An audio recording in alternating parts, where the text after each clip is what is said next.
دنیا ایسی جگہ ہے جہاں خواہشات پوری کرنے سے تسکین حاصل نہیں ہوتی، اطمینان نہیں آتا، سکون اور چین حاصل نہیں ہوتا، بلکہ یہاں ایک خواہش پوری کی جائے تو آگے ایک اور خواہش پیدا ہو جاتی ہے۔ اسی کا نام حرص ہے۔ خواہش پہ خواہش پیدا ہوتی ہے، اور اس راستے کی کامیابی خواہشات کو پورا کرنا نہیں، بلکہ اپنی حرص پر کنٹرول کرنا، اپنے اندر قناعت پیدا کرنا۔ قرآن پاک میں اللہ تعالیٰ کا ارشاد ہے وَمَن یُوقَ شُحَّ نَفْسِهِ فَأُولَٰئِکَ هُمُ الْمُفْلِحُونَ، جو لوگ نفس کی حرص سے، ہوس سے بچا لیے گئے، یہ لوگ کامیاب ہیں۔ اور نبی کریم صلی اللہ علیہ وسلم نے ارشاد فرمایا الکیس من دان نفسہ عمل لما بعد الموت، عقل مند شخص وہ ہے جو اپنے نفس کو تابع کر لے اور موت کے بعد کی زندگی کے لیے عمل کرے، کوشش کرے۔ والعاجز من اتبع نفسہ ہواها وتمنى علی اللہ،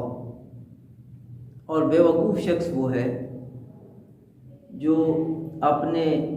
نفس کو اپنی خواہشات کا تابع کر لے اور پھر اللہ پر لمبی لمبی امیدیں باندھے کہ اللہ تعالیٰ تو بخشنے والا ہے، اللہ تعالیٰ تو مہربان ہے۔ تو یہاں پر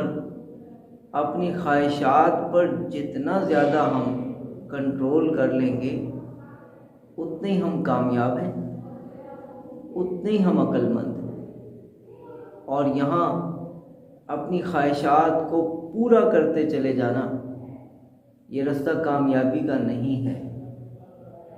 یہ اللہ تعالیٰ کی رضا کا رستہ نہیں ہے، کیونکہ حب الدنیا رأس کل خطیئۃ، دنیا کی محبت ہر گناہ کی جڑ ہے۔ یہ جو محبت ہے، یہ جو حرص ہے، یہ جو خواہشات کا پورا کرنا ہے،